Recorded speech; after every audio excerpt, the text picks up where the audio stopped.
going on, everyone? Welcome to another episode of Littleroot Lessons, episode 36. Yep. Man, we've been doing this for like ever, it feels like. Nah, it's not. Not really. As always, I'm your host, Carter Noble, joined by our fantastic co-host, Carl Wilkin.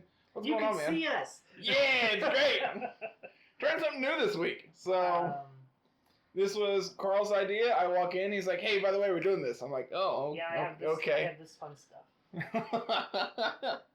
So, my janky setup here. You know, man, it works. Yeah. Whatever, it works. So, what are we doing? So the majority of this episode is going to be what you see on your screen right here is a tier list. And we get to do the whole what Pokemon we think are doing well, what Pokemon we think are going to be sleepers, whatever nonsense. Have you ever made a tier list before? Oh, yeah, for sure. Okay. I literally last week, one of my buddies in one of my other Discords is like, hey, here's my fast food rank for here's my fast food tier list. It's like, hey, you want to send me that? Because I disagree. And I want to make my own. So, for those that may not know what a tier list is, it's kind of just like where we rate things in the current VGC. This is going to be VGC Series 7 meta. So we got all the new stuff and some old stuff and some stuff that hasn't been really good but might be good now.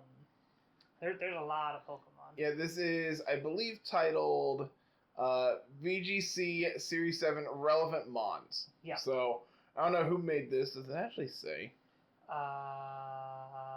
Down? Maybe? Soul Sewer. Oh, this is Soulsur. Okay. Cool. Because I just found it on Twitter, but it wasn't that person. It wasn't Soulsur on Twitter. It was someone else who had done it. So I was just like, oh, well, then we'll just borrow this and make our own. Don't mind me. Just gonna come in and steal this for half a second and rock and roll. We also are going to try something new with laddering. I've asked for 3 teams for this next week. I'm going to try longer videos with more matches, but I'm going to break the teams up. So we'll talk about 3 teams this week instead of just 1. To be fair, I think the 3 teams are all pretty similar. Yeah, they're pretty close, so that's why I was just like, we'll just lump them all together and it'll be alright. It's try 'em out. basically the same idea of laddering. It's just different variations on a theme, and I want to Sure. see how those videos do. So yeah. So if you're not following us on YouTube, there we go. I had to think. Not everyone has access to the video, Carl. I know. Not everybody can see what I just did. So, if you're not following us on YouTube, make sure you go and hit that subscribe button. Ring the bell for notifications when new stuff goes live, which for the foreseeable future is every day, I think. Pretty close to every day. With Draft League going on and everything, but this is week 4 Draft Leagues, and I know you dropped. I'm still technically live for top 8. Depends on how my match goes tomorrow morning. Mm-hmm. Which, that'll be out before this video is, so who knows? We'll figure it out then. I got a weird one. Playing normal. Yeah, you'll be fine. They do everything, man. They literally have everything. Yeah, but I have an Urshifu. Yeah, you got Urshifu and Pangoro, you'll be fine. Technically, if I really want to go deep, I could bring Scrafty too. But then I'm like super dead to any fairy type moves they have. Yeah. But yeah, it's whatever. So, excited for that. I believe a win automatically makes it where I'm in. Because yours is a weird because there's a chance for 5 3-1s. Yeah, if Snight Rider got paired down, so if he wins, he would also be 3-1. But I believe he has the worst breakers of all the 3-1s. So I believe if he does win, he can't make it. I could be wrong. We'll find out. Yeah, we'll figure it out next week. So if you come in next week and I am super disappointed, and you know why. So Series 7. So how do you want to do this? Do we want to work from our way up and work our way down? How about we just go in the order on Pokemon, or we can just pick Pokemon we want to talk about. I think the best way to do this is get a guideline for each. Okay. So, I think the best one to start off with is obviously the top with S rank. Yeah. First one I want to throw into that is Metagross. Oh, for sure. I think this is super obvious. This is one of the most played and one of the best things you can be doing right now. Every team needs an answer to Metagross if you're not playing it yourself. Yeah. And even if you are, expect a lot of the mirror. I think the Metagross mirror is one of the more intricate things that you can be doing, and you need to be prepared for it and have a solid answer to it. Yeah. Thankfully, most Metagrosses pack a ground type move instead of a psychic type move, so the Metagross fight is usually pretty easy. Just like, oh, by policy, got procced first. Bang. Yeah, I feel like the Metagross mirror comes down to: are you policy? Are they policy? Do you have speed investment versus more HP investment? Because like there is a lot of Metagrosses that are reliant on Tailwind, and as a result, they don't invest into speed. Yeah. And so then, because you're not investing into speed, you can be more bulky, which is, I don't know if it's better for the mirror, because you're just investing that bulk into HP usually. I know my Metagross set was Adamant, 252 HP, 36 defense to live, a Landorus Earthquake when we're Dynamaxed, and then 200, and then the rest is in special defense. So I could actually survive a Shadow Ball Helping Hand from Spectrier. So you are 0 speed. 0 speed. 0 speed, 0 attack. Just relying on policy and... If they attack into me policy triggers, I'm going to KO anything. You live every hit. Yep. Yeah. Like, your attack stat's already obnoxious. Like, there's no reason not to be that high. Like, there's... The upsides of investing into into attack is... Like, if you're not policy... not as reliant. Yeah, if you're not policy, then obviously you need the extra strength. Usually through, like, Assault Vest. I've seen a lot, specifically, like, this week for Laddering. I played against a lot of Bullet Punch, as opposed to... Which is weird. Dude, every time I saw it, I'm just like, that's not normal. I don't like that. The first time I saw it, like, legitimately cost me the game. Because had they gone for Meteor Mash, I was outspeeding them and was able to pick up the KO. But because they had priority, I died. Yeah. So yeah, I don't agree with the Bullet Punch. I would much rather play Iron Head or Meteor Mash or Steel Roller, if that. I've seen a lot of Steel Roller. Seen a lot of it pairing next to Feeny and every other, every other Tapu, and it's just like, all right, well, Steamroller you. And it's really good. It hits insanely hard. Oh yeah, it hits like a truck. So, I think it is very fair to put Metagross as your S. Your anchor for your S tier. A tier. What do we think would be A tier? I have a couple. Okay, what do you got? Dracovish is the first one. Okay. Sandrush Dracovish is really strong. Now that you don't have to run Choice Scarf to just outspeed everything, you get to run Life Orb or Band or Expert Belt if you really, really don't have an option for items. You can also run like a Berry if you want to do that and you're not worried about the Life Orb. You don't need to invest into speed, and therefore you can invest into bulk and therefore be able to take a hit and trigger a Berry, as opposed to Series 5, Series 4, older versions of Dracovish, where you gotta have the speed. I have to be fast to be able to deal with things, and therefore I can't live a hit if they outspeed me. Yep.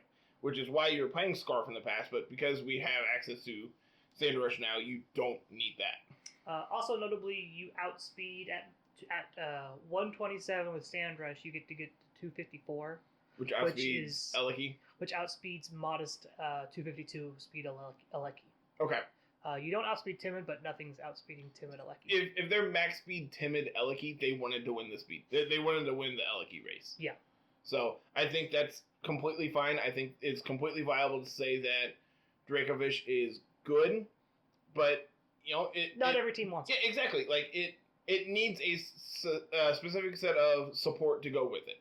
Yeah, like Tyranitar or a random Rockfall user that's fast. A Regieleki is one of those actually that gets access to Rockfall or Ancient Power, so it can set up a fast sand for you.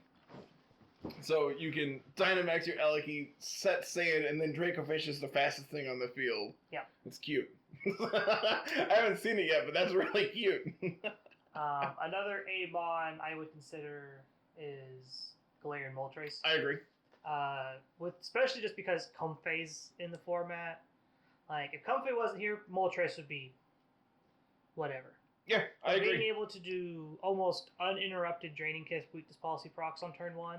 It not only sets it not only can trigger your berserk, also triggers policy, and then past that you can heal yourself with floral healing, and can re-trigger your berserk because you go back under 50%. Yep, so you can just keep doing that game, which is really cool. First time I saw it, I'm like, oh, that's neat. Yeah.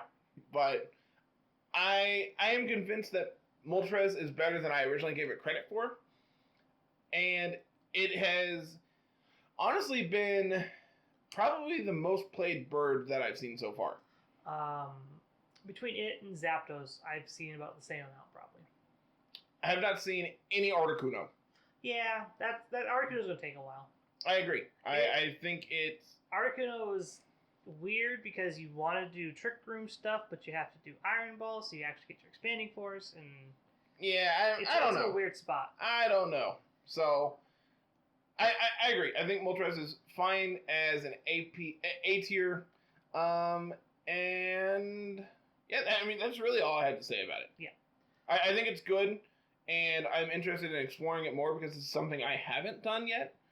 But I don't know. But just like Dracovish, like we said, it needs the Comfey. It needs a very specific set of support. Yep. It's not, put this Pokemon on my team, it does everything by itself, kind of like how Metagross can just like sit there on your team and not really have to have the support. Notably, Moltres can actually be that Metagross counter that you need, thanks to Dynamax Max Darkness into it. Can do a chunk.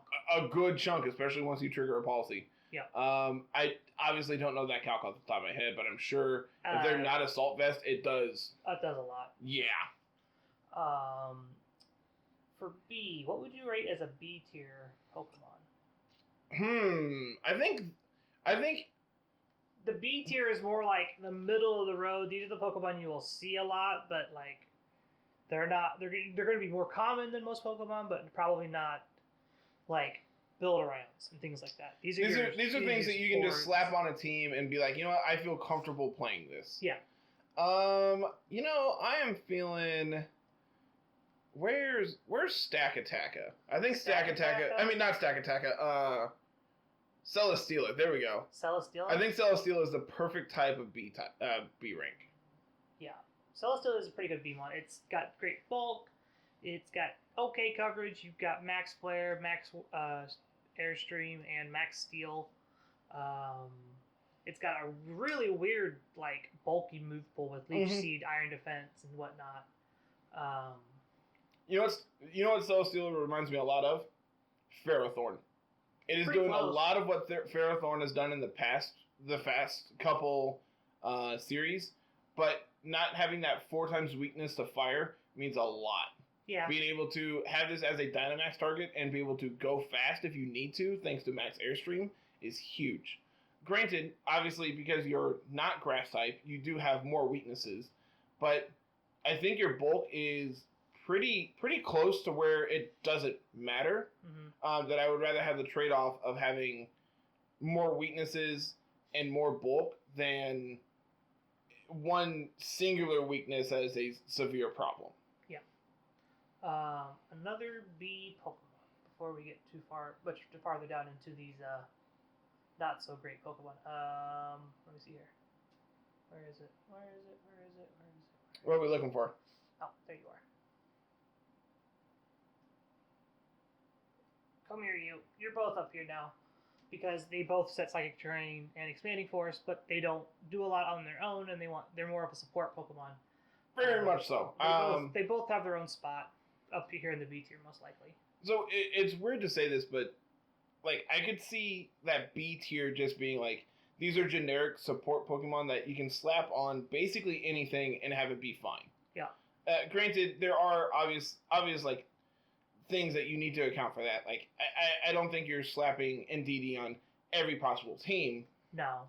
But at the same time, it's better than something like Tapu Bulu as a terrain setter. It's better than something like Coco, in my opinion. Like, it's more versatile in what it wants to do, while still being specific enough in what it needs to do. Yeah. And it still gets to deal damage with Expanding Force, in this case, having access to that terrain-boosted spread move is really good.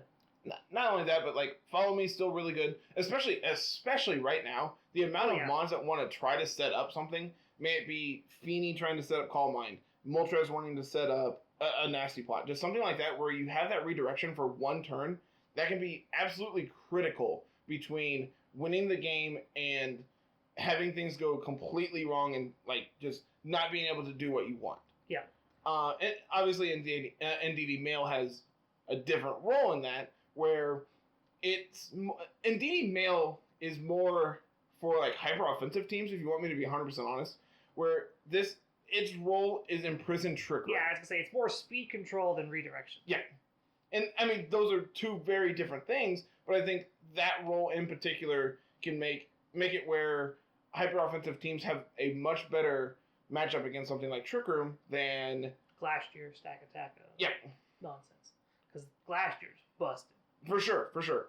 Definitely a mon we're gonna talk about Glacier when it gets to it, but C. What would you rank as a C tier Pokemon? Primarina. You think so? Yep. Where is it? Next to Incineroar. Primarina has fallen off quite a bit. Had this been Series 6, I would have put this as one of the best things you could play.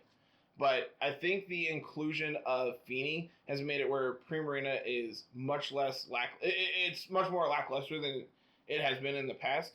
And like the big thing about it is like I feel like Feeney does everything Primarina wants to do, but a little bit better. Like it wants to be that bulk. Okay, well you are bulky. Mm-hmm. You want to do spread damage with Hyper Voice. All right, well I have Muddy Water. Yeah. Like I have Dazzling Gleam. Sure, you have Moonblast, you have Energy Ball, whatever, no big deal. But when you're able to not only be able to disrupt what your opponent's doing with terrain by switching in your Feeney, by being able to be able to 1v1 opposing water types is such a big deal. Especially like right now where Feeney is the water type to play. Yeah. The Feeney mirror is weird, man. Oh, it is real weird. So I think Primarina is one that has fallen off significantly, but I think is still good. Yeah. It's not nearly what it used to be. Yeah. Another example of C, and like this is just like, I'm just gonna put Feeney up here now because we all know where this is going. Yep. Another example of this is Tapu Lele. For sure. It's just like worse psychic terrain setter, and it doesn't have the exact same damage, and it just doesn't do the same things as Indeedee does for teams, whereas Indeedee's a better support mon, fits on more teams better. Tapu Lele kind of needs a little bit more support and requires more build around to actually like be able to do things. I've said in the past where Lele is going to be the more hyper offensive version of the psychic terrain setter. And like the last segment, I just talked about how Indeedee Mail just does it better. Yeah. By having a very specific role that it needs to fill, and as a result, like Lele doesn't get to do that. Yeah. Lele is there for offensive pressure.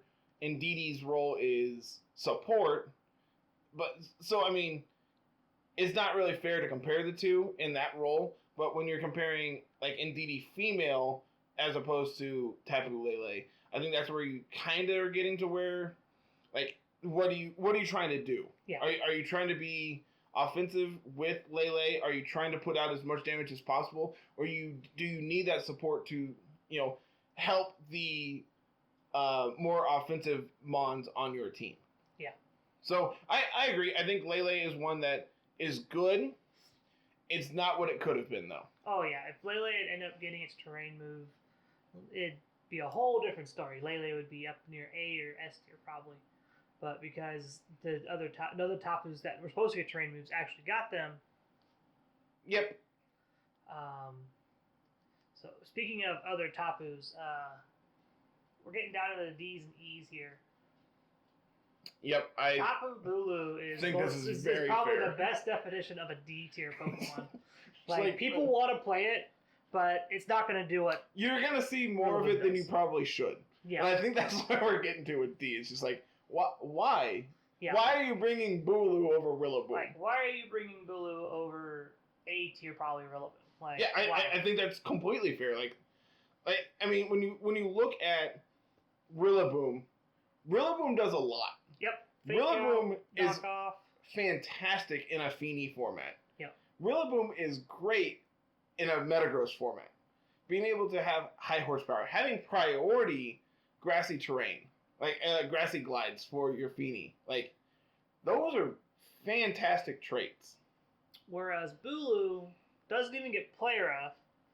There's no... It gets Horn Leech. Oh boy. Not being able to take full advantage of its typing and coverage with a physical fairy move kind of sucks. Yeah, and like ultimately that's what it came down to. Is like Bulu didn't get the support it needed from Game Freak to make it good. Yeah. It will always be the worst Tapu. Until it gets the support to make it good, it is the worst one you can play. Yeah. Another D tier. It's hard to find D tiers. You think about it and it's hard to find them. Oh, you. That's generous. Yeah, I know, but it's because it sets rain. That's like the only reason why. It's because it sets rain and has Tailwind at the same time. Yeah, and Pelipper's fine.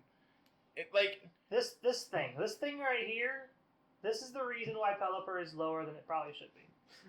Eleki's really good, man. I don't think there's any way around saying that. Yeah. Pelipper, on the other hand, is Pelipper. Yeah. That's about where we're at. Pelipper is Pelipper. Ever since Politoed came around, Pelipper's just not as good. Yeah. And I get it, having access to Tailwind's a really good thing, but I don't think that's enough. It's not. Especially in a format dominated by legendaries and pseudo-legendaries. You need to be able to dish out as much damage as possible. And Pelipper doesn't really fit that role at all. No.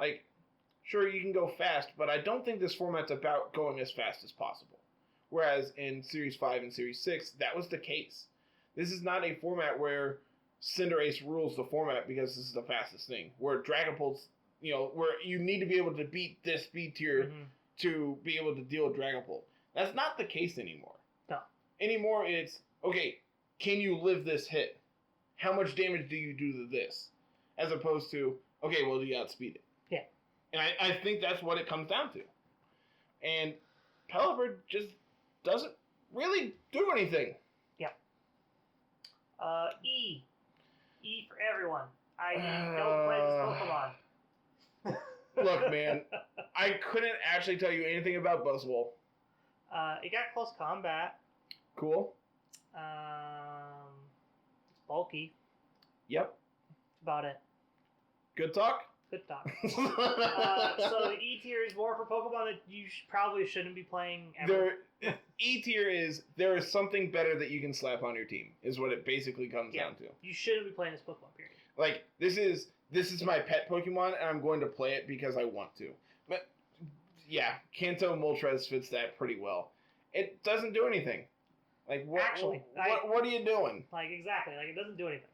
So, yeah, I think those are perfect examples of, there are better things that have this, even if you're looking for this specific typing, sure, you want a fire flying type, play Charizard. Yeah, Talonflame.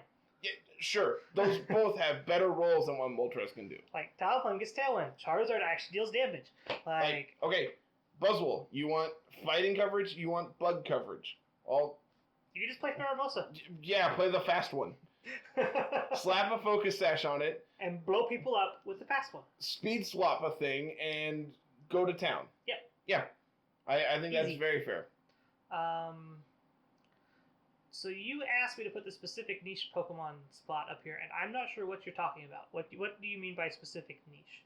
So what this means is things that can be good, but I don't think are actually worth so this is basically, what do you want to do with this mon? What is this doing that is better than everything else around it? Something like Nidoking, I think, is very specific here. Nidoking and Nidoqueen, I think, both are perfect for niches where they can do what they want, but it takes a lot to be able to accomplish it. Yeah. Where when it gets to do its thing, it's good, but I don't think it's specifically... I don't think it's worth it in this meta. Okay. So, like, this is basically saying this is worse than E tier, in my opinion. Like, these are mons that you probably should not be playing at all. Sell me on it.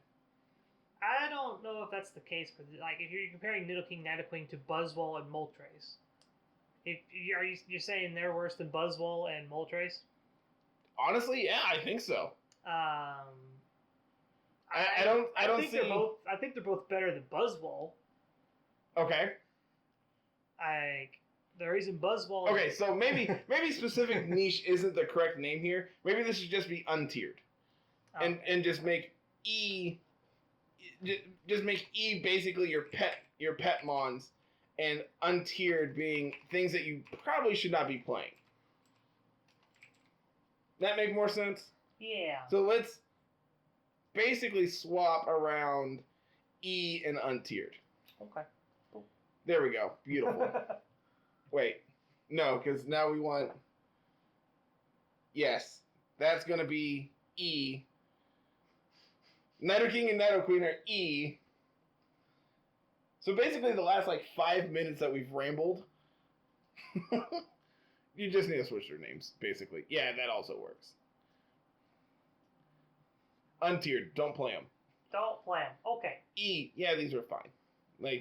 They're probably not great, but yeah, sure, whatever. So now that we've got a basis, time to start working through this list. Yeah, basically. Venusaur. Venusaur's good. Venusaur's real good. I think of the Kanto starters, I think it's still the best one. Yeah, especially with ranking. Pokemon. I think ranking these three together are pretty appropriate. Like Charizard, Venusaur. I think Venusaur is better than Charizard. I would probably say A. Yeah. Like having Vine Lash is really good. I would put Charizard in B like you are. And yeah, this looks perfect. Yeah, that's about where I'd probably put them. Vine Lash is really good because there's a very small handful of grass type Pokemon in the meta, so your Vine Lash is going to deal damage almost all the time.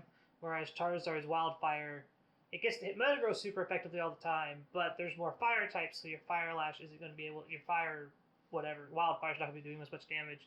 And then there's so many water types where Blastoise has to try and fit in, and Blastoise does one thing really, really well, and it's Shell Smash Wider. Which, even past that, I don't think it's worth it. Yeah. Sure, you can play it, but you really got to have a specific need for specifically a water type that has access to Fake Out. Yeah. I think is what that comes down to. Water type with Fake Out, priority, Shell Smash. It's literally what Blastoise is. And, whereas Venusaur is more versatile. Yeah. It can be the aggressive Mon with Dynamaxing and going for Vine Lashes or Max Oozes. And, Ooze being able to take care of all the Tapus, having Vine Lash to be able to take care of Feeny, those are really important. You get to play Assault Vest, you get to play Expert Belt, there's Life Orb, there's multiple Venusaur sets. Like you said, you could play physical, the offensive one, or you can play the supportive Sleep Powder one. And that's also just good. Yeah. Having access to be able to just, okay, well, go to sleep. Night-night. Go away. Tapu Koko makes that harder. But... Koko and Feeny both. Yeah. That's why I think as an offensive Mon, it's an A. Yeah. As a support Mon, it's probably a B. It's probably a B or a C, to be honest with you. But I don't think the majority of people are playing Venusaur as a support Mon anymore. No. As opposed to... usually Assault Vest, Weather Ball. Take you out. Out of here. Earth Power, things like that. Raichu. Raichu's, I think, honestly, probably the best Raichu has ever been. It's up there. I would put Raichu at A tier just because it helps counter Regieleki so well. It does a lot. Having good electric mons makes all your Lightning Rod users better. Specifically, Raichu is insanely fast, has access to Fake Out, has access to Nuzzle, has Brutal Swing to be able to trigger Policy on Metagross, has something like Volt Switch or Volt Tackle to be able to trigger Policy on Moltres if you want to do that. It's going to hurt. That one is going to hurt, But at the same time, when you're Dynamaxing, you want to be able to get to Berserk as well. So it's a give and take where, sure, I'm getting hurt, but now I'm able to deal with everything now that I I'm have going on. plus 3 instead of plus 2, so now I get to take you out for sure. Okay, yeah. So this is probably the best I've ever seen Raichu be. Again, the one big thorn in its side is Tapu Fini's one of the best Pokemon in the game, so your Nuzzles don't do a whole lot. Honestly, is fine. Like, you have access to Charm for support. Like, granted, that doesn't work against Metagross, but it works against the Tyrannotars, the Dracovishes, the Rillabooms. Yeah. You have Eerie Impulse for the Lele's, the Moltres, the Venusaurs. Like, yeah. Having access to that kind of move pool makes it where your opponent doesn't really know what your Raichu is doing until it's already done its thing. Yeah. So, in a best-of-1 format, I think Raichu is much better than something like in a best-of-3 format where once it's seen what it can do, they can play around it and adapt to it. Yeah. So, specifically, I think here, like, we don't really have a lot of best-of-3 going on currently. No, mainly just because Ladder is the premier way to test anything, and Showdown mirrors that very, very well, so everything's best-of-1. But in best-of-3 formats, I feel like this Raichu is actually much better. Okay. Just because you can play around it, and it works both ways. Your opponent can play around it, but then you're in their head. You're keeping them away from bringing one of the better Pokemon they have, and they can't. It's kind of like that ally switch mentality of, yeah. I have it. Am I gonna do it though? Yeah. Like, this is here. It's gonna happen. But when's it gonna happen? Yeah. Raichu's better. I feel like Raichu is better in a best-of-3 than it is in a best-of-1. Just because people will see it and it's just like, oh, cool, you got me that one time. But like having it in a best-of-3 means you get to do a little bit more strategy, do a little play around, and Raichu definitely fits that nature just a little bit better. The fairy.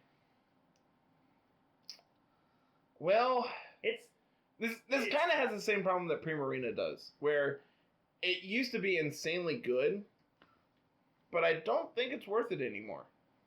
I think that enough things are... I think it's still better than Primarina, but it's in the same tier. I'm not ranking within tiers. I am. All right, sure, you do it, man, whatever. You're the one with the mouse. You do what you want. So, I think Clefairy kind of suffers from all the new tools that everyone has access to. I think there's better support Pokemon, specifically like Tapu Fini. Yeah. Tapu Didi. Like, these are all better at wanting to do the support role than I think Clefairy is right now. Especially in a Metagross format. Yeah. Metagross looks at Clefairy and says, I don't care. Yeah. Cute. That's adorable. Go away. Smash you. And I think that's ultimately why Clefairy and Primarina and Lele are worse than they could be in other formats. It really is because of Metagross. Yeah, Metagross warps the format a lot just because of its great coverage and its typing and its actual decent bulk. And I can gush about Metagross all day. There's a reason, man. It's good. Another fairy type, Ninetales, but this one sets Hail. How good is Hail now? That's the question. I think it's probably on the same rank as, like, Nidoking. Like, it's still probably the worst weather. I don't think having access to Slush Rush fossils makes Ninetales any better. The Slush Rush would be good. The Slush Rush fossils would be good if their base speeds weren't, like, 55. Their base speeds weren't atrocious. And, like, if you could actually do something with these guys, it'd be fine. But because the base speed is so low to begin with, you have to like have Hail plus Tailwind to actually get your good Bolt Beaks off. So, my problem with Ninetales is like its primary goal is Aurora Veil. Yep. And it's not even the best Aurora Veil setter. No. And that's ultimately why it's basically in this niche format of I want to play Hail, but I want to play Hail because Aurora Veil, but I have much better ways to set Aurora Veil. It's basically saying, I want to play Hail because weather. And I don't think it's the best weather. So, I don't think it really matters. Yeah. Speaking of Aurora Veil Lapras, we can probably just get this out of the way now. I'm debating if I want to put it in S, to be honest. I don't know. I think it's still really good. I think it's A tier for sure, but because Regieleki can just Oko. Oh, that's very fair. Like, Regieleki just walks up and Okos you, and Rillaboom and Venusaur are very popular. That's cute. It'd be a shame if someone died before their screens went up. Like, Metagross, again, just doesn't care. Like, we use Policy Metagross, we use Policy Moltres, just don't care about your Aurora Veil. Yeah, it's basically. not as good, but it still has a place. And, like, then that's before you even count in something like Urshifu. Like, I'll just crit through your screens, I don't care. Yeah. So, Lapras is good. You sold me on it. Like, yeah, putting it in A is... S is a hard tier to get in. A is, you're going to have more A's and B's than you're going to probably have S's and C's and D's and E's combined. Because there's a lot of good Pokemon right now, but getting into the S where you have to play this Pokemon or have to have an answer for it all the time. And that's basically what S is, okay, you need to be playing this or have a very specific reason you're not. Yeah. Whereas A is just like, all right, these are good mons. Slap them on as much as you can. Build around them. Yep. Yeah. Do these things. I think that's a very fair assessment. Arcanine. Poor Arcanine. I'm here. I'm kind of leaning toward D, to be 100% honest. Dude, it's not even the best Intimidator anymore. And that's ultimately what Arcanine... It's the best Intimidator for a while. Exactly. But and it's only gotten worse. It's still fast Snarl Will-O-Wisp. I just don't think it's really well still. I just don't think it's worth it. When you're dealing with mons that are just can set up in front of you, it doesn't matter. Yeah. Like, sure, click Snarl. Feeny doesn't care. I'll just Calm Mind. I'll just Muddy Water you and delete you. Like, I don't care. Sure, you got a Snarl off, but... Can I just talk about how Muddy Water never hits for me? I hit 0 Muddy Waters. I'll have you know, in testing, I only missed 1 Focus Blast this week, and that means I'm not going to hit a single one. Yeah, you're going to hit all of them now. Yeah, Arcanine is... I think if it's D tier, it's high D tier, and if it's C tier, it's going to be low C tier. I agree with that. Like, it's one of those that... If I could have an in-between, I would probably put it in there. If it was, like, D+, that's probably where it'd be. Like, it's better than most of the mons you're going to see in D, but it's not as good as most of the mons you're going to see in C. Yep. I agree with that. Marowak. I don't know where this is going. That's pretty accurate. It was a really good Trick Room mon for a while, and then... This is one that suffers from power creep. Yeah. To be 100% honest with you. I honestly might even go lower on this. Its typing is still really, really good. Glastrier is the biggest reason this has fallen out of favor. Oh, yeah. And that's weird to say. That is super weird to say. The mon that it can hit super effectively is the reason it's bad. Because Glastier's freaking busted. Not only that, but like, you have Glastrier and you have Stack Attacker, which looks at it and goes, alright, hit me, I don't care. Yeah. My defense is over the moon. It is literally 200. Hit me, I don't care. So, yeah, like, sure, you can hit Metagross, but Metagross just quakes you. Yep. Like, if you don't get... Like, outside of Trick Room, Marowak's bad. Yeah. It is real bad. Inside of Trick Room... It's great. It's good. fine. It's viable. It's great for Trick Room still, because you still get to hit things with Poltergeist. Poltergeist is real good. Yeah. It really is. But I think D's about where it belongs. Weezing. I think it's better than people give her credit for. I think Weezing's actually really good. I fully agree. If you look at the list of mons in the higher tiers, how many of them are reliant on their ability? A lot. Granted, when you look at stuff like Metagross, and like, Metagross is the big one. Yeah. Metagross single-handedly can make your Weezing not matter. But then you have access to Gigas, who looks at Metagross and goes, that's cute. You're cute. I'm gonna smash that one, too. Not only that, but you can actually make your Weezing faster than Metagross. Is Regigigas on this list? I'm assuming it is. It is not. That is criminal. This tier list is incomplete. I am so upset. I don't even want to do this anymore. No, we're finished. But Gigas being able to hit Metagross for insane amount of damage, shut off Weezing being able to shut off Clear Body so you actually get those stat drops, and Weezing being faster than Metagross means you can Will-O-Wisp it before it gets to do anything, and just kind of shut it off before it ever does its thing. Yeah. Like, turn 1 Protect is super obvious. You always do it. Turn 2, after they've taken a Max Strike, lowered their speed, Willow you. Yeah.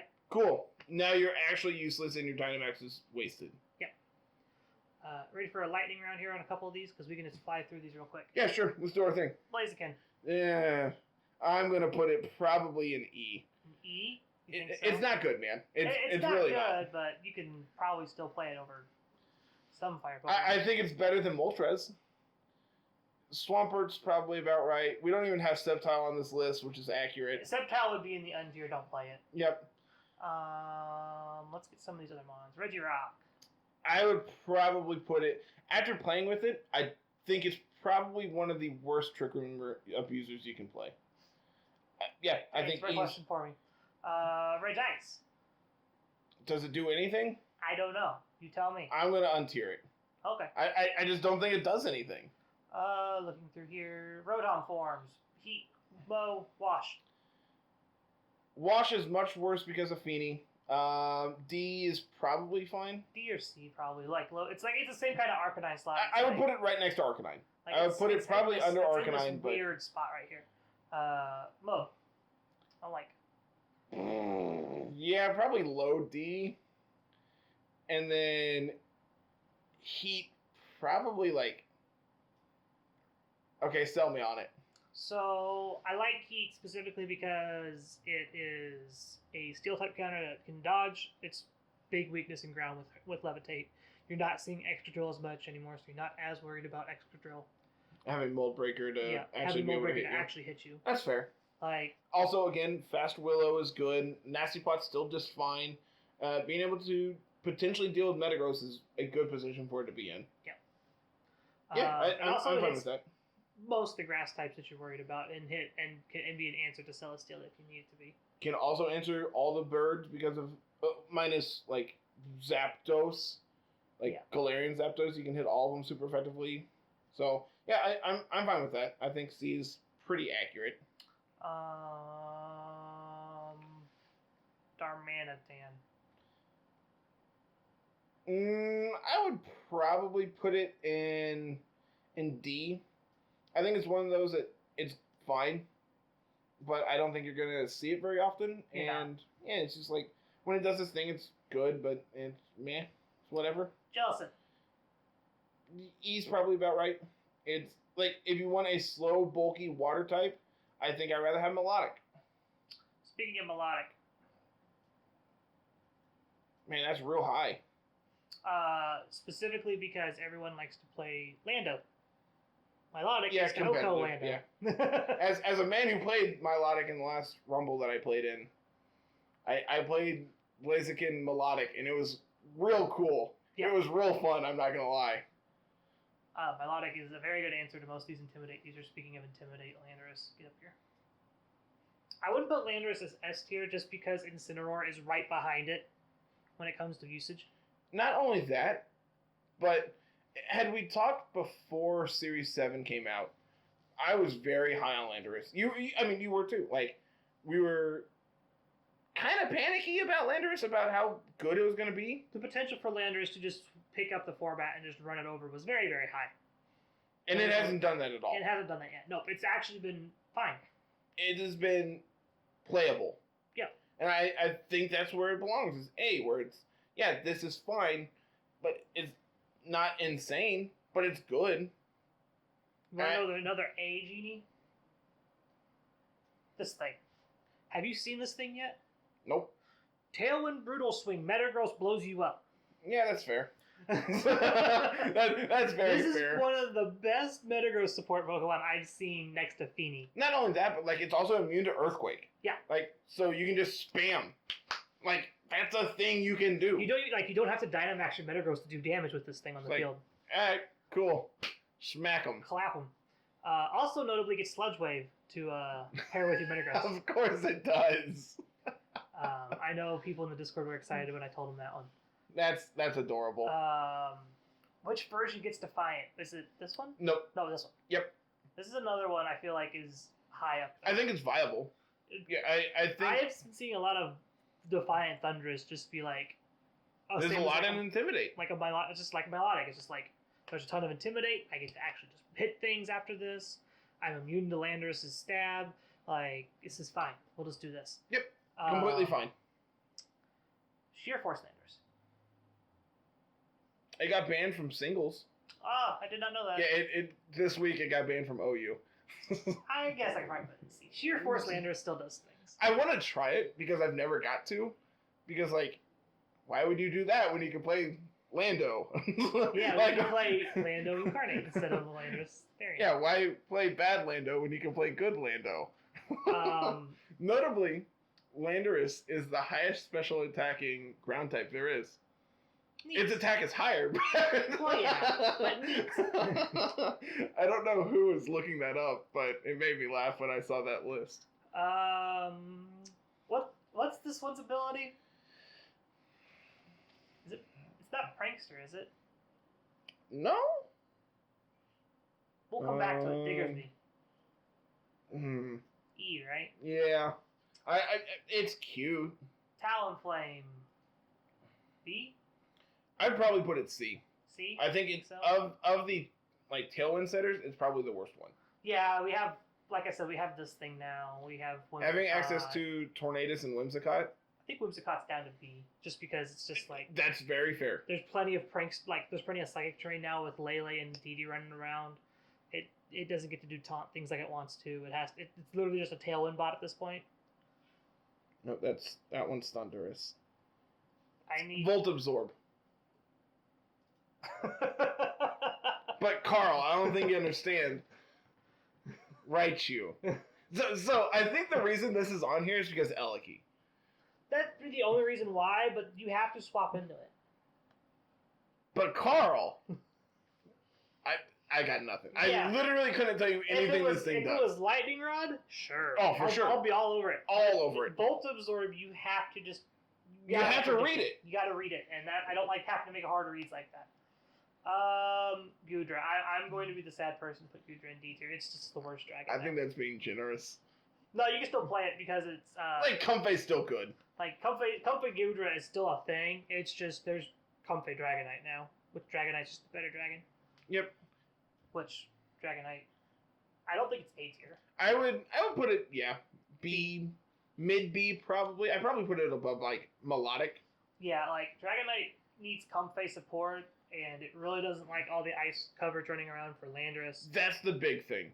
Honestly, I think you could pair this with, like, Grimmsnarl as well, and have either, like, Screens Grimmsnarl and just, okay, well, they have a special attacking, that has access to ice types.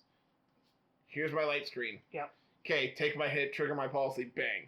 Bang, yeah. Like, it does kind of the same thing, but it's reliant on your opponent. Mm-hmm. So I think Dragonite's also just fine, but, yeah.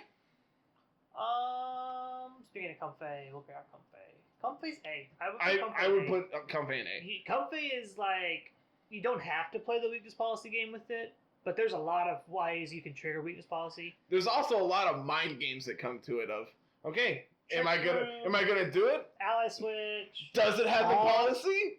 Like, who has the policy? You get to play that game. Like, that's the cool part with like Moltres Lapras. You just play who has the policy. Or even still, it's just, all right, well, ally switch you. Oh, you're gonna do things? Heal. No. Taunt. It's a fast taunt user that doesn't get figured out by pranksters. So yep, that's a good thing. The downside of Comfey is it's weak to Metagross. Yep. And that's the worst thing I can say about Comfey. I think that's the one reason why you'd like maybe run Bullet Punch is if you need to pick up Comfey so it doesn't sit there and spam floor healing all game. I mean, it's going to regardless. You're going to get one, but then after that it's going to go down. Yeah, but Meteor Mash does that too. Ironhead does that too. I don't think you need Bullet Punch specifically. Especially if they're Babiri. That's the only reason I can think of it. Is just like, that's why people would run Bullet Punch. Yeah, like if they're Babiri, then your Bullet Punch is literally nothing. I got nothing. Yeah, you're talking about. So I would put Togedemaru as untiered. It is the worst lightning rod user on this list. Well, that's because there's only 2 lightning Exactly, rods. It's the worst one. Is Rhyperior not on here? It is. Oh, See, there's 3. There is another one. I think that's generous. I think that's fine. Okay. It's still fine. It does the Trick Room thing fine. Solid Rock Rhyperior still does things. It's still good. It still looks at Feeny and goes, please don't hit me. Please go away. I think you're giving Feeny way too much credit because Feeny still has to. Feeny needs a couple calm lines before it actually deals damage. Feeny clicks Muddy Water and Rhyperior dies. Maybe. Muddy Water's accuracy is garbage. Okay, pending that it hits. Also, Primarina's special attack is higher than Feeny's. I actually didn't know that. I think Feeny's special attack is like 95. I literally have Showdown pulled up. I think it's 95. Feeny. 95, but its defense is 115. Special defense is 130. Like I said, it's the bulky Tapu. Its damage isn't that high. You need a couple calm minds to actually deal damage to people. I mean, 95 is still not bad, though. It's not bad. Primarina is 126. So it's not Primarina damage or Coco damage or, it got the bulky share of the stats. Yeah, for sure. And I think that's what makes it good. Boop. Completely fine. Everyone knows what Incineroar does at this point. It's been Ultra around Beast forever. time. Let's just run these out real quick. Yep, that's fair. No, this is actually really subtly good. I know it gets Power Gem, Sludge, Wave, Meteor Beam. Trick Room. Just Meteor Beam people. It also gets Trick Room. Yeah. Meteor Beam people. Pheromosa. It's a fast coach user. Fast coaching. Cortana's, you talk about this, I'm going to talk. Cortana's, Cortana, not going to know. So, Pheromosa is fast coaching, fast skill swap, and, it can hit extremely hard. I would put Blacephalon higher. It just doesn't do anything. It hits like a truck. What do you mean it doesn't do anything? We saw this with Silvally. All you do is just hit Protect, and it just goes to half health. And then your Colossal's the fastest thing on the field. I think you are not giving Blacephalon enough credit. Fake Out is still Scrappy Fake Out is still a thing. Yeah, it is. Fake Out is still a thing. Where are you thinking Kangaskhan right now? You notice it's not on the list. Yeah, because there's also 30 other Pokemon from Series 7 we have to fit on here. Look, man, I think you're not giving Blacephalon. I've seen Blacephalon do stuff, and I was not impressed with Blacephalon. I've been impressed with it every time. Not only because it has one of the best shinies I've seen, but its signature ability, its signature move animation is also phenomenal. And those need to be weighed into this too. No, that's not how this works, unfortunately. Because if that's the case, this son of a bitch goes all the way up here. Because Dragon Energy's animation is amazing. Mind Blown is way better. I don't know about that one. But speaking of that one can go there. Yeah. This one can come I would put that S. It's one of these two. This is probably going to be your best support one ever. Let's talk about it. Support in Lecky is insane. It is absolutely bonkers. I played it this week on Laddering. I know you played it last week. It's insane. Yep. I don't know. Was yours offensive? Mine was full choice specs. I got to Oko Dynamax both choices.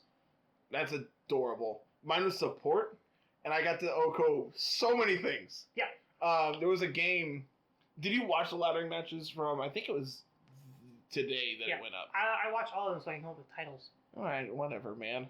It's more than I can say. I play on YouTube and I put it on 2 times speed and turn the volume down and sit it because I know I've already watched this because I recorded it. I don't need to watch it again. But there was a match where I led it in a Rangaroo for the attempt to set up Trick Room, but they led Alakazam, which has imprisoned. So I'm just like, I'm just gonna Thunder Cage Instruct. I'm gonna blow it up. And then they brought in Inteleon, and I'm just like, well, I'm just faster than you. Go away again. It's like, I wanted to be support, and instead I'm just Okoing everything. I don't understand. Regieleki's great. It's insane. Scream Lecky's insane. It's actually insane. It's one of those that you could also just pair next to Dragonite, too. Yep. Like, I think that's just good. Let's see here. Kabalion and Terrakion. We noticed we don't have any Virizion. I think Cobalion's probably B. I would probably put it C, and I would put Terrakion in D. I think Beat Up's still good, mainly because we're not playing as many redirects. I think that's fair. Togekiss, I don't think you know about. Do you know how far Togekiss has fallen off the face of the earth? It doesn't exist. There's a reason we haven't got to it yet. It's got 6% play usage in Showdown. That's from being almost 50%. It's now 6%. Yep, not surprised to hear that. That is huge. It's still a good Pokemon. Don't get me wrong. But here's the problem. It's weak to 2 of the 3 in our S tier currently. Yeah. And it gets destroyed by them. But yeah, I think that's why Togekiss is. You're going to see less Togekiss, but Togekiss is still good. Togekiss is still good. Follow Me user is still. It's still a good Pokemon. It's just not at the moment because three Pokemon just stare at it and it just doesn't do anything. So, okay, whatever. I don't care what you do. Yeah. We skipped over Gyarados. Everybody loves Gyarados in the Discord. Dude, I think Gyarados is very good. I think it's good. I don't think it's A. I don't think it's A. I think it's a B. I think it's higher than C, but I don't think it's A. So that narrows it down. Yeah. Do you want to talk about Gyarados? Like, I know everybody knows what it does. It's Moxie plus good coverage plus Life Orb, Assault Vest, whatever you want to do. It's really good at Dynamaxing. Yeah. Downside is you need to pair it next to Raichu, otherwise Eliki just laughs at you. Yeah, I was about to say, otherwise Eliki just eats you alive and you just kind of sit there. It says, that's real cute. It'd be a shame if you got deleted. Snorlax is going to go and see. They were doing counts on Discord the other night, and Dynamax Gyarados has like a 50% chance to die to a regular Electro Web from Eliki. That's insane. Snorlax is going to go into C here just because it's still a real good normal type. It's just bulky normal that you can do stuff with once in a while. I'm going to get these birds out of the way too. I think regular Zapdos is probably the best of the remaining birds we had left. There's a pupper. Yeah, there's my pupper. You can hear her running around outside. Regular Zapdos is probably the best of the remaining birds we had left to talk about. I think just because it's just like it only has like one actual weakness and Ice type and rock. Yeah, you don't see many rock types. You'll see more ice. There's a Landorus right there, sir. You don't see Landorus doing Rock Slide very often. It's like if they do Rock Slide, it's Choice Scarf Rock Slide, and you usually can predict around that. Yeah. But I'm talking like you don't see rock. The big Rockfall user is Tyranitar, and you don't see Tyranitar that often anymore. Yep. Zapdos has nothing to really be super afraid of, and it just kind of just sits there and just discharge. I think the worst thing that happened to Zapdos is Hidden Power went away. Yep. And that's something I don't think we've actually talked about at all. That reduced the amount of special coverage a lot of these mons lost. Like, imagine if Eliki had access to Hidden Power. Oh my goodness. Like, that'd be insane. Hidden Power Ice just blows everything Bang! up. I don't care if it's not transistor boosted. I'm gonna blow you up. No, see, you do Hidden Power Electric. No, at that point, just with Thunder. Just hit him. Just get lucky with Thunder. Galarian Zapdos, I would put it in B. Again, it's another Defiant user. It hits like a truck even without Defiant boosts. And like in the event you get one, it's insane. Yeah. And there's enough Intimidate going around that there's a good chance you can have it kick happen. Oko's Incineroar the hard way. That's adorable. Were you the Incineroar? I was the Zapdos. I was okay. just like, I didn't want to KO it because I didn't want him to give him a free switch, and I Oko'd it. I'm just like, oh, well, this is problematic. Well, that's not what I wanted to do at all.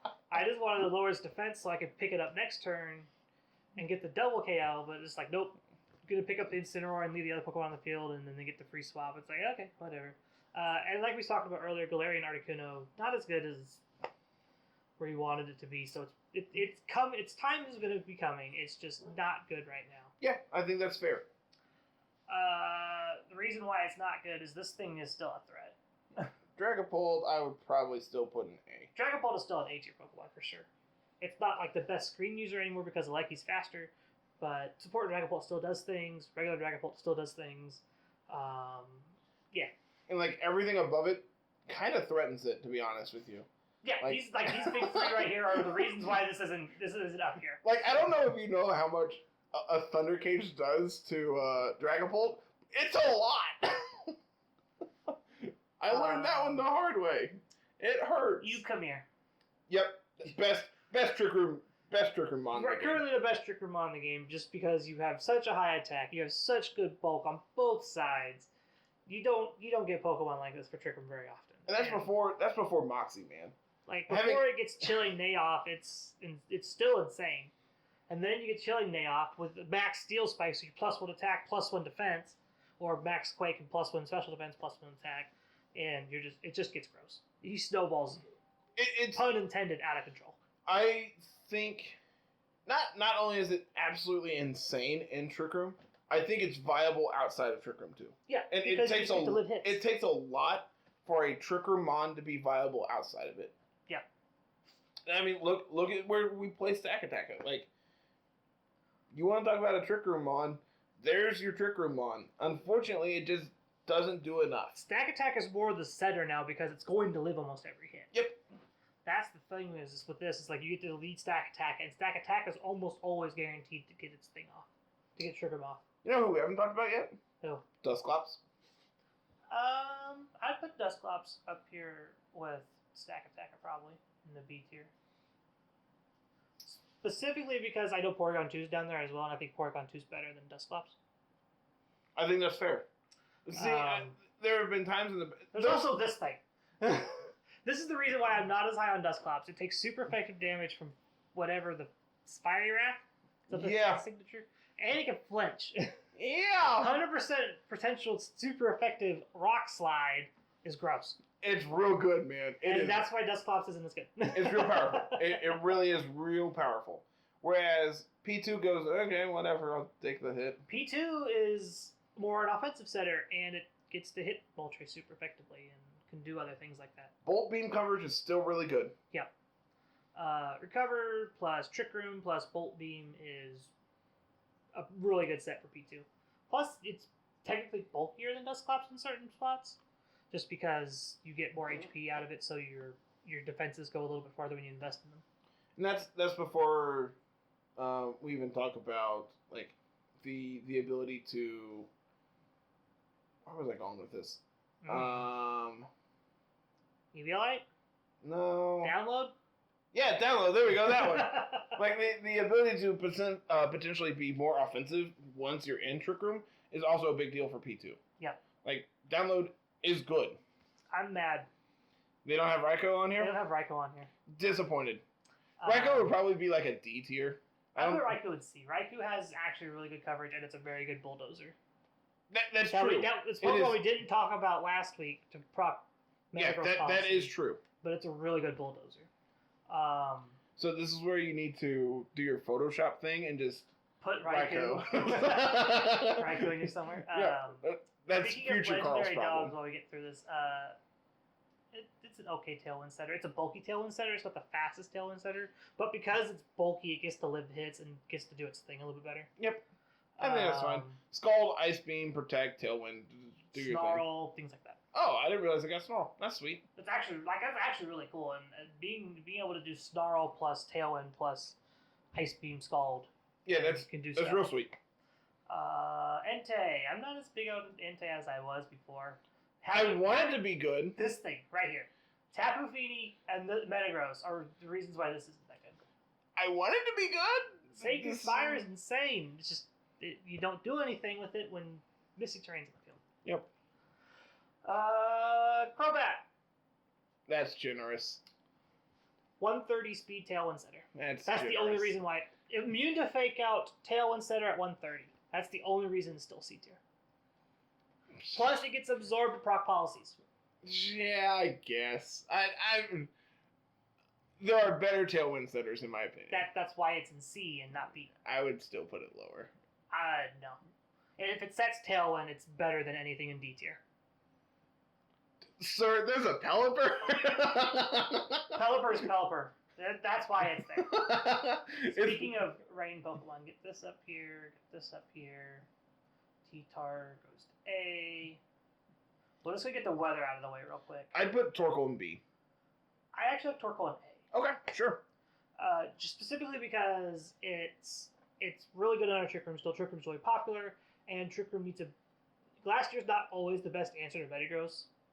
So having multiple answers... No, yeah.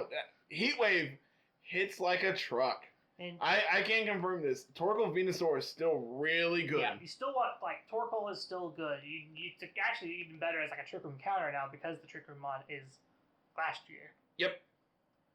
I believe you're slower than Glastrier. Base 20 and base 30, right? Base 30 for Glastrier, base 20 for Torkoal? I believe that's correct. I know it's base 20 for Torkoal, because min speed Torkoal is 20. Glastrier is 30. And then Torkoal's 20 or 25? 20. Yeah. So yeah, that is notable. You are slower under Trick Room. And there's been times this week in Laddering where I Dynamaxed a Torkoal. Yep. And it was great. It was great the entire time I Dynamaxed it. Bronzong, get out of here. I think that's generous for Bronzong. I think it's still got a spot. E is still play it. Like, you can still play. You don't want to play it, but you can still play it if you need to because it's at Trick Room. And it has Levitate or Heat Proof. I mean, don't both the Lottie twins also get both the Lottie twins, they both get Trick Room and they both get Levitate in there. But they actually deal damage. That's the big thing. They actually deal damage. I don't think they're good. I think that's fine because this is probably the most playable one of the two. I don't know, man. I couldn't tell you anything about the Lottie twins other than I never caught them in Ruby. Yeah. Mamoswine is great and not enough people are playing it. Yeah. That is where I stand on Mamoswine. Salamence. That's probably about fine. It's good. It's good. It's just you're not going to play on every you're not going to play it as much as you're probably playing some of the B tier Pokemon that you want to play all the time. It's not.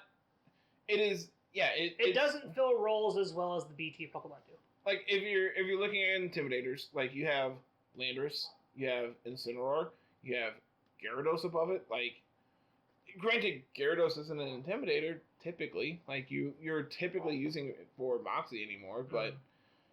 It's hard. It's hard out there for other Intimidate users to be viable. Yeah. And Salamence has the same problem that Landorus does, where it's 4 times weak to ice. But Landorus has better stats generally. Granted, we're comparing a legendary to a pseudo, so of course it's gonna have better. Yeah. But not only that, but like its move pool is typically better. Like it can be more offensive. Like there's a lot of things in favor of Landorus as opposed to Salamence. Yeah. Let's see here. What's next? We got Gastrodon. It's in these two. I think it's probably around that same mark as Arcanine, where it's like it can do things, but it's sad because we have Rillaboom back, so it's just like Rillaboom just puts it out of its misery all the time. Yeah. Garchomp. Stop it. Get some help. I feel like Garchomp's in the same vein as Salamence. Like, it has things it wants to do. It does things really well. It's a fast bulldozer. Like, it's a fast bulldozer. The problem is that bulldozer's gonna hurt, man. It still hits like a truck, too. Like, you can Dynamax Garchomp and do stuff with it if you build around it. Porygon Z. I'm sad that this thing still doesn't. I think it's D tier now. I think it suffers a lot from. Are you noticing a trend? A lot of the Pokemon that were really popular in Series 6 specifically, the thing specifically about PZ is it isn't nearly as offensive as it once was because everything is so much bulkier now. Yeah. Because we're not playing the speed game. You don't care about Max Strike. Like, sure, whatever. You lowered my speed. Smack ya. Yeah. And, like, your defenses are garbage, basically. So, like, you're going to take a big hit from everything that comes your way. And because everything is so much bulkier now, you're not able to one-shot as many things as you once were. Yeah. That as a man who loves PZ and played it religiously through Series 6, it's not good. Yeah. It's time to put the PZ down. We're running low on Mons here. Let's kind of just get through the rest of these here. Heatran. It's fine. It's a good B. It's a good B tier. Cresselia. It's garbage. Like I probably would put it in D tier. Like I don't think it's nearly as good as Stack Attacker or P2 or Dusclops above it. Yeah. It used to be one of the best Trick Room setters, and now it's just not good. I put Extra Girl probably in B tier. It still has a spot where you can do like sand teams, get to do sand rush things with it. Mold breakers specifically, just to be able to hit levitate if you're worried about that. Yeah, Excadrill's good. It really is. Coming back, it's just like Excadrill kind of just falls off a little bit, but more importantly, like Dracovish is the better sand rusher now. Yeah, because you're not doubly weak to fighting there anymore. Now you have actual diversifying threats. And in the event you run into the mirror, what would you rather have? The dragon. The dragon water or the little mole. Conkeldurr. It's not good. I think it's still seaworthy. Okay, so what Trick Room mons do we have below it? Marowak. It's better than Marowak. I think it's better than Marowak. I think that's fair. Gothitelle. Did you hear Shadow Tag got banned in freaking Smogon? They banned Shadow Tag itself. Just the ability. You can't play Wobbuffet anymore. Because that's the only ability it gets. Why? What did Shadow Tag do wrong? Probably just Perish Trap things. Whatever. Get down here. It's fine. Amoonguss, you're a good B Pokemon. I think that's fair. Amoonguss is still good. It's just not good as it once was. Ferrothorn's a good B Pokemon. I would actually put Ferrothorn in C. Yeah?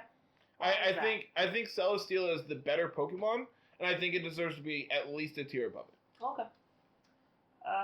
Chandelure does nothing anymore because there are much better Imprison mons. What do you mean? It has really high special attack. Oh boy. But Carl, it can hit like a truck. Meh. Too bad it's not the fastest thing, and it still dies to a ham sandwich. Yep.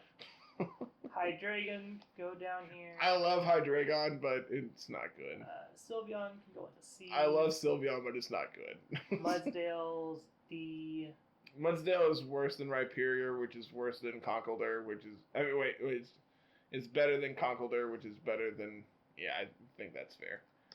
Mimikyu, as much as I love Mimikyu... I want it to be good. It's not gonna be I good. miss it from Series 5, and then you never got to see it in Series 6 because it was banned, and now it's not even going to do anything in Series 7. Corviknight goes down to C because Celesteela is just a better Corviknight in my opinion. Agreed. You don't get Mirror Armor, but you don't really care at this point. Nah, it's whatever. Dracozolt is didn't get a buff. It's in the same spot it always has been because Sand Rush doesn't do anything for it really. Dracozolt's biggest problem is Metagross. Yep. And Feeny. I mean, it's faster than Feeny, right? Is it faster than Feeny? No. Feeny's 80-something, Draco's Bish is 70? 70-something. Dracovish. Dracovish and Dracozolt have the same speed. They're in the same 75 compared to... I think Feeny's 85? 85. Yeah, so I mean, you just get bodied by Feeny. So, like, you have to be able to live a hit, which, I mean, you could if you're Assault Vest. So, I think it's still viable, but I think... It's not this tier. I think it's one of those that, yeah, sure, play it. I don't care. Duraludon, get down here. Yeah, you're garbage. Grimmsnarl, you're still good. It's fine. Prankster's really good still. You go down here. Yeah, it's fine. I actually really like Hatterene still. Is it better than like Indeedee and Stack? I think Indeedee Hatterene is still one of the best Trick Room starters that you can, like, one of the Trick Room leads that you can reliably lead. Which one of these is water? This is the water one, right? That is the water one. You get down. Garbage. You can go up here. Slightly better. So Did you know Urshifu with Life Orb, Choice Band, or Black Glasses, Expert Belt, pick one. One of the boosting moves. Can one-shot non-Dynamax 252 HP Metagross? Yeah, because it gets to crit. Yeah, Wicked Blow's busted. Because it gets to crit everybody. Colossal. Still good. It's still good. It's not. It is not one of the best things you can be doing, but I think it's one of those things that it can pop up at any time and scare you. Coco. I think the reason people are playing Coco is because just because of Eliki. Like, that's and I don't even think that's good. Yeah, like. I love this Pokemon for last specifically because this was probably one of the best Pokemon in Series 5 before the bans happened. You know what happened to it? It's not bulky. It's just not bulky, right? That's its biggest problem. It does things. It can do things really, really well, and when it does, it's absolutely insane. This is one of those that power creep kind of has affected it quite a bit. Yeah, because this would normally be an A or an S tier Pokemon, and it's just the drop of Follow Me has also really affected it because like you don't have that support anymore, really, where this is viable to do. Redirect the hit, Oko something. Again, this is one of those that because everything is bulkier, it's harder to pick up those KOs, and as a result, it's just kind of in limbo. Lando gets to outspeed it, doesn't it? Probably, yeah. Scarf Lando outspeeds Dragapult by 1 point. Yeah, then it outspeeds Cinderace, so you have to run Scarf on your Cinderace to make sure you just don't go down to Earthquake. Or hit Protect turn 1, and that's never a good thing to do. Yeah, I can see why Cinderace is just like garbage tier now. Yeah, so I think this is our list. I'm pretty satisfied with everything here. Anything you'd want to change before we lock her in? I still think you have Blacephalon way too low. That is the one I will fight you on. No. I think it should be in C. I think it's better than Arcanine. I think it's better than Rotom. I think it is debatably the best Pokemon you have in D tier. Again, this is why the reason it's in D tier is there's no half. There's no in betweens.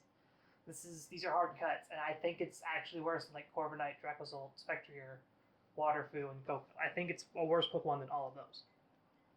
Yeah, but it's better than specifically better than Ferrothorn because it can deal with Ferrothorn. So by that logic, that's because by that logic, Rotom and Gastron just get to blow up Blacephalon. That's fine. By that logic, Pelipper gets to blow up Blacephalon. No, because I'm faster.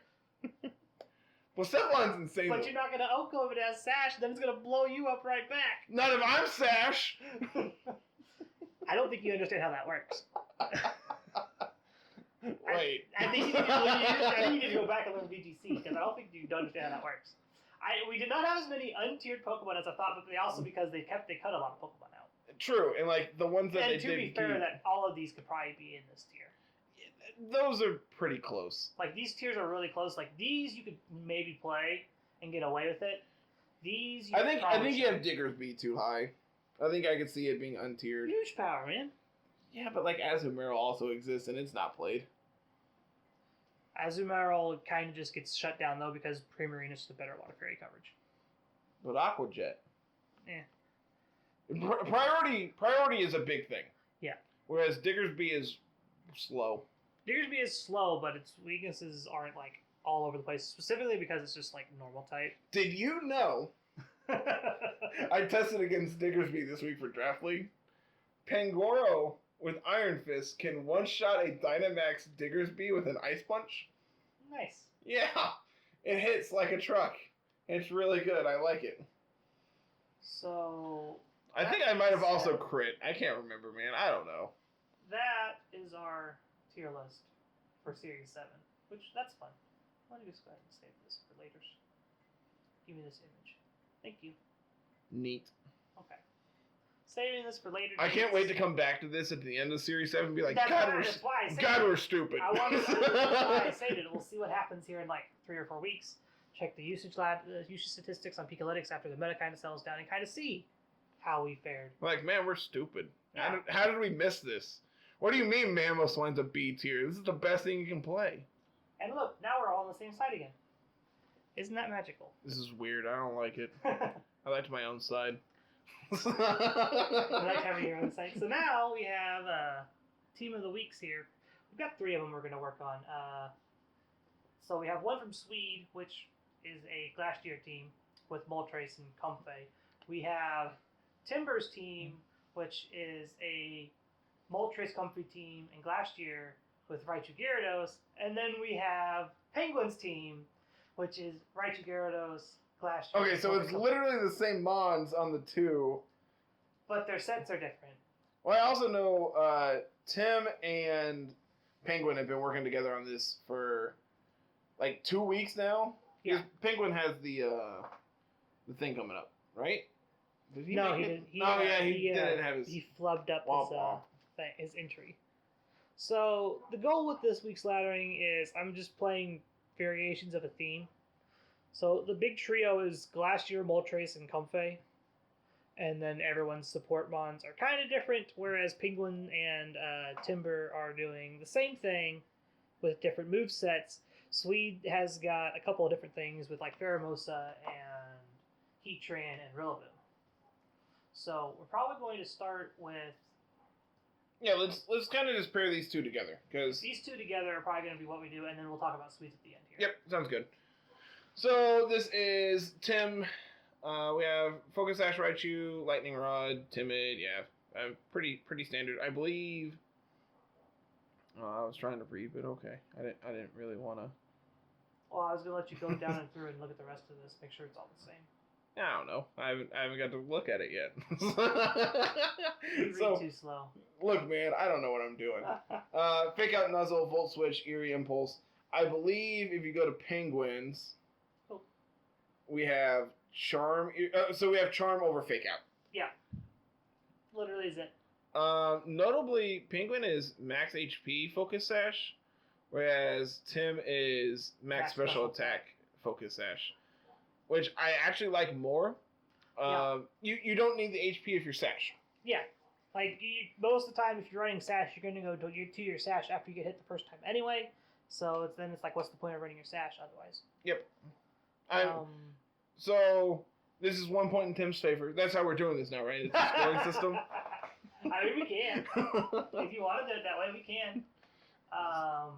Gyarados is literally the same? One has theirs in HP, one has theirs in special defense.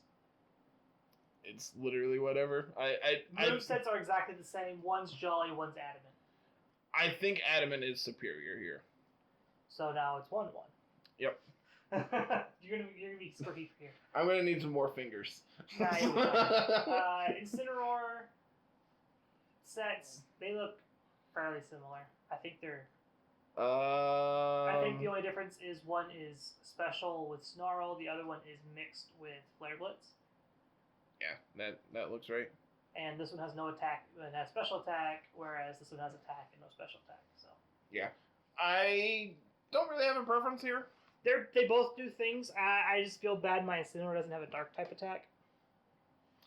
Specifically because... Torkoal. Yeah, that's fair. You get in a lot of Torkoal battles. Snarl's really good against the special attackers like Torkoal and that is actually true. I will agree to that. Whereas Flare Blitz lets you hit Pettigrews harder. That's all I got for it. Like you can make a decision on that one. Yeah, but you're also slower than Metagross, right? Are we slower than Metagross? That one's spec'd to be at 82. Which is slower than Metagross? Metagross is base 90, I believe. Okay, yeah, so that's going to be slower.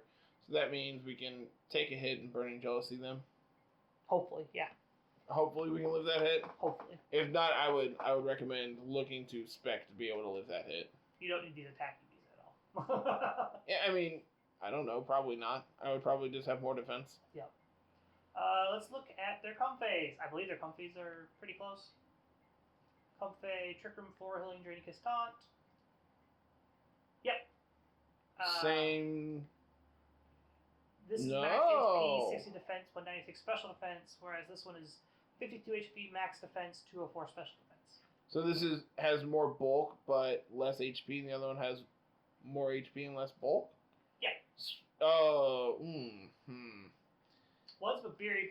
Oh, both berry. Okay. I think I prefer Penguins here. Like, having the extra defense means that you can potentially live more. You need to play max Steel Spike better. Yeah. Granted, that's what you have Babiri for anyway, so I'm sure you can live that hit regardless. Mm-hmm. But I think I like being able to have more defense. But it all just comes down to doing calcs, which we're not going to do. Yeah, these two have been working on this for quite a while. I'm going to trust their judgment here. Moltres. Max HP 184 defense, 72 special attack. Fire Wrath, Nasty Plot, Air Slash Protect. Max 180 and 76. Same. This one has Hurricane. How much do you like Hurricane? Over. Air Slash. I like hitting. We do get to set Rain. I do like hitting my moves though. Like we can set Rain, and if we're maxing this Hurricane, it doesn't matter what it is. It does more if it's Hurricane. Is it Hurricane have higher? I think Hurricane's 140 probably versus 130. So I mean that could matter, but I think I like Air Slash more. Just being able to hit outside of maxing. Yeah, basically. And not be reliant on Rain. Yeah, I think that's fine. That's a really bulky Moltres. Like. Yeah. Are they both bold? I'm assuming so. That one's bold. This one they're both bold. Yep. So, Glastrier? Glastrier, Assault Vest, Chilling Iso Crash, Close Combat, High Horsepower Heavy Slam versus... I like Smart Strike. High Horsepower Close Combat Smart Strike, Iso Crash. I like Smart Strike a lot. Specifically because we don't have to worry about hitting Dynamax Pokemon with it. I think that's a big deal. I also don't know off the top of my head Heavy Slam's damage output when it's a max move. It's 130. As opposed to... I think this is 110 or 120. Because Smart Strike's base power is 70. I think it's negligible.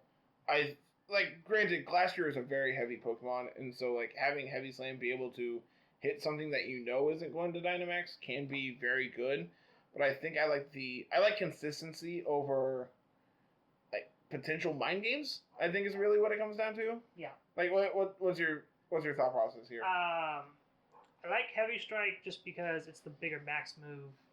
That extra power might come in handy. Also, Glastier's actually heavy. It's a horse, man. So Glastrier gets the Heavy Slam actually does damage outside of, on non-Dynamax targets.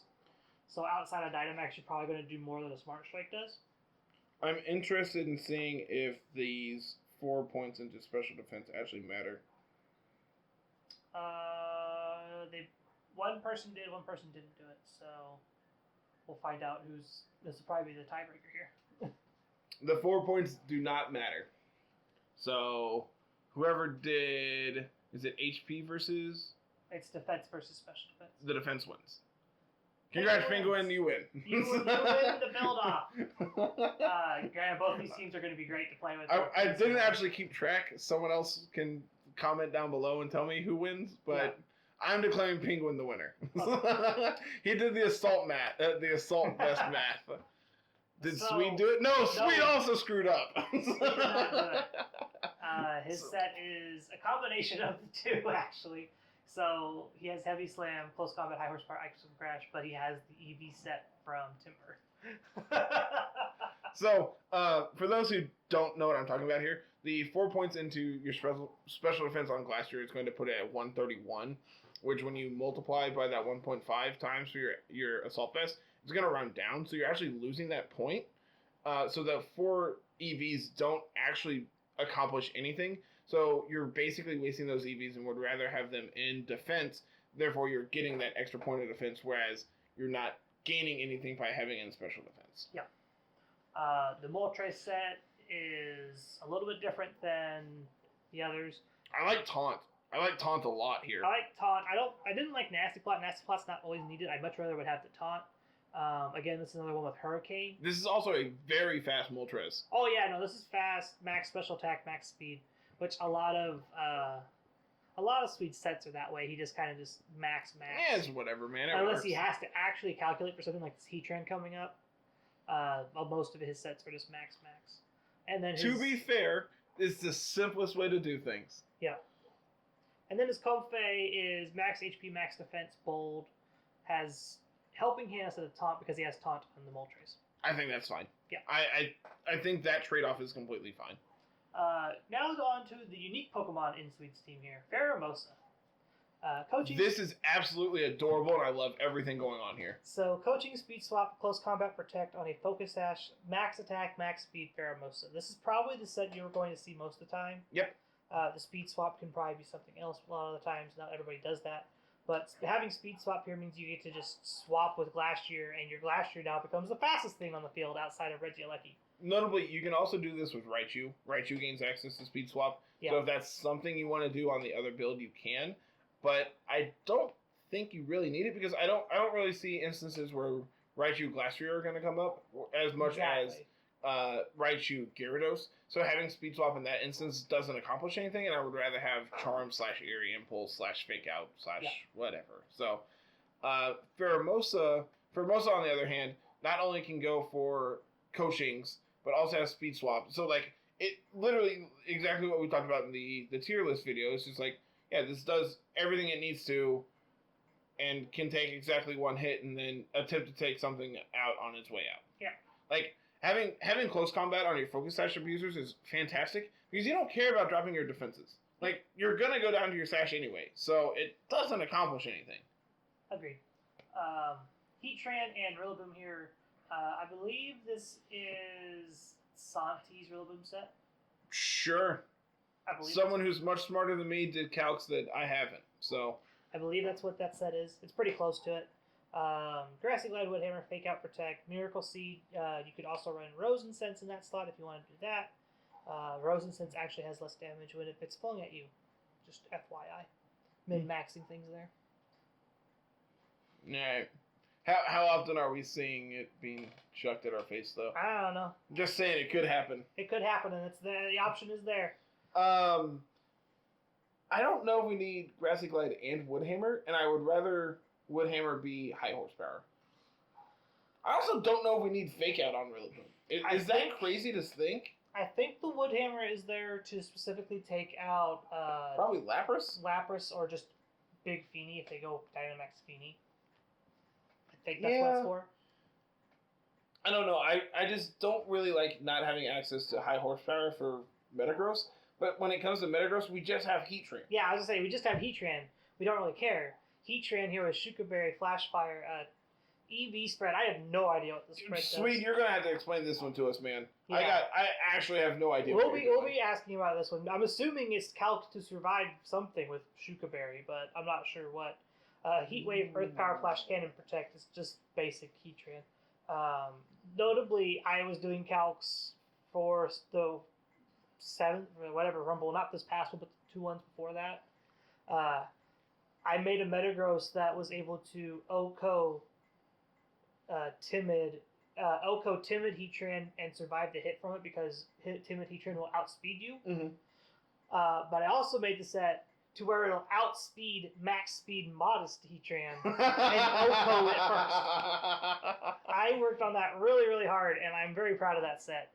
So, granted, that was without Shuka Berry being on it, so Shuka Berry throws a wrench into that plan.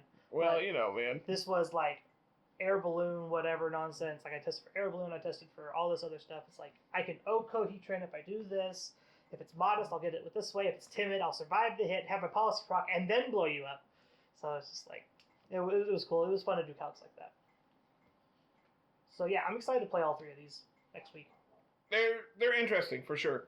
All having that same ideology behind them, and just having the supporting cast be moderately different in the terms of Sweet here, and just having some pretty minor details come up between the two. I'm interested in seeing how they actually fare. Yeah. Obviously, you'll have to watch the laddering videos to actually see for yourself, but I'm interested.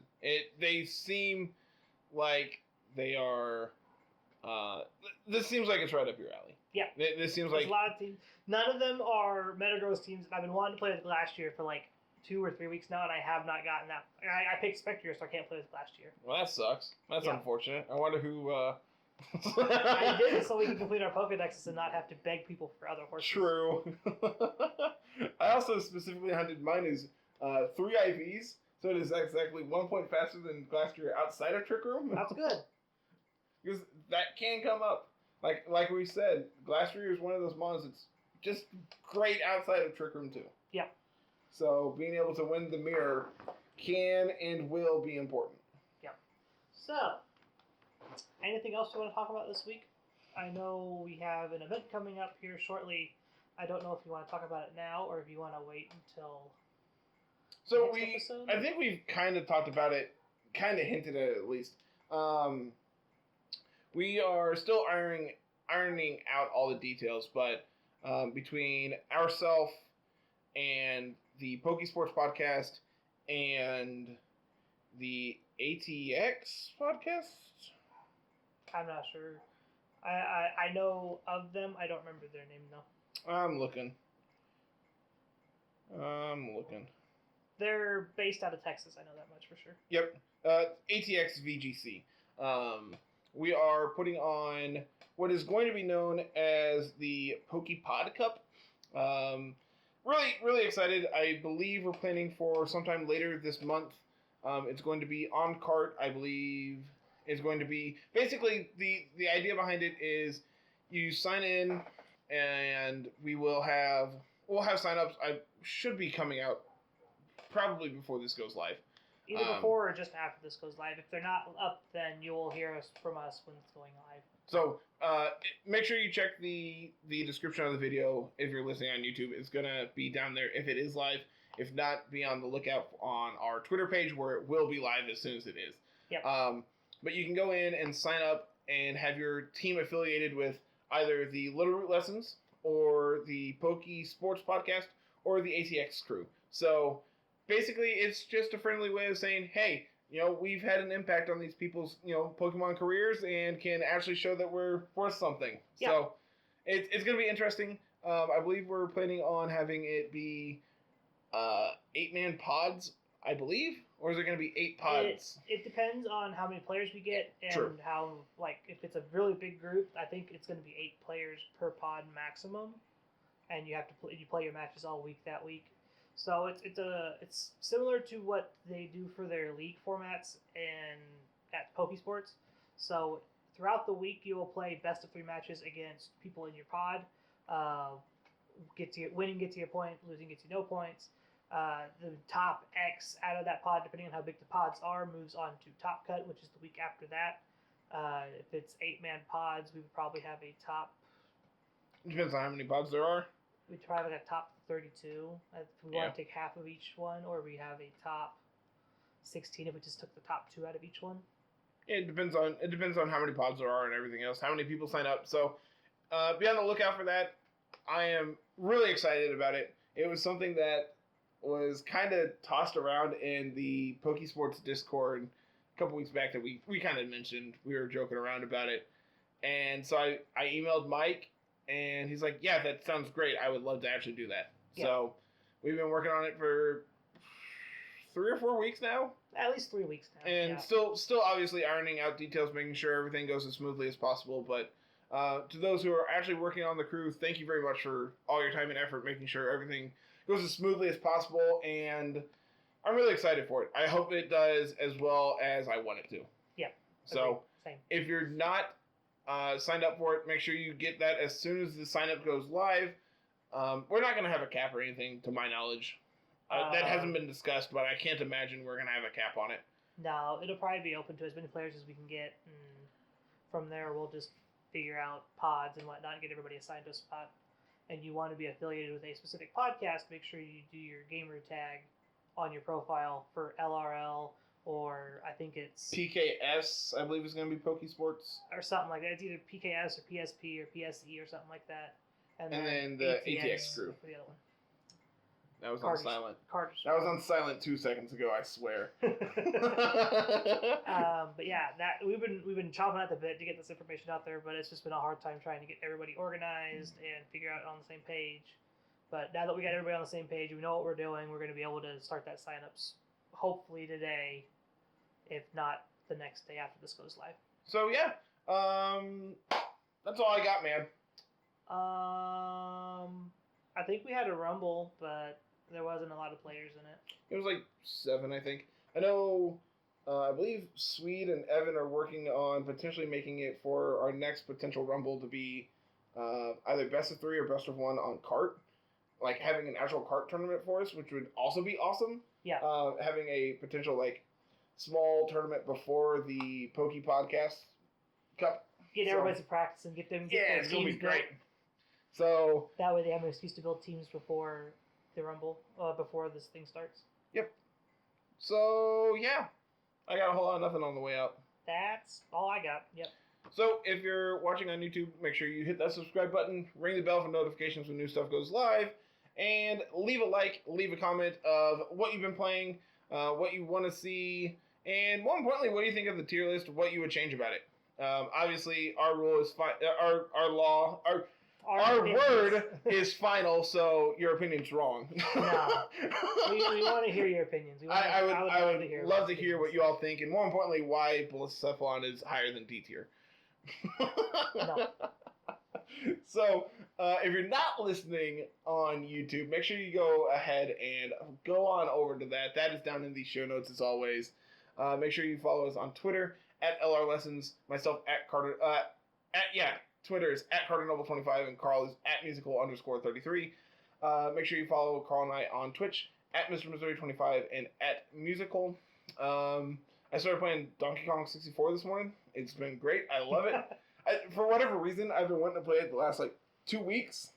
So I set up the Wii U this morning. I'm just like, well, since I have it hooked up, I might as well stream it. So what are video games? I've been working every day. I don't know what video games are anymore. I haven't touched Pokemon in the worst part is man, I need to do Draft League stuff, but I don't even have that excuse to play anymore. It's I haven't done anything. It's I could, or I could play Donkey Kong. So as soon as I got done because my internet cut out, I'm like, yeah, I guess I should probably get that done. Yeah. And now we're here, so yeah. Twitter, Twitch, Discord, YouTube. No, I hadn't mentioned Discord. There you go. That's the one we're missing. So our community is great. I love every single one of them. Make sure you join that down in the show notes as always. And if you're coming to us from Reddit or from the internet or you just randomly found us on Twitter or whatever, I'd love to hear how you found us and drop us a like and all that good stuff. So, yep. I think that's it. I got a whole lot of nothing. Yeah. Cool. We're out of here, everyone. Have a good week. Peace.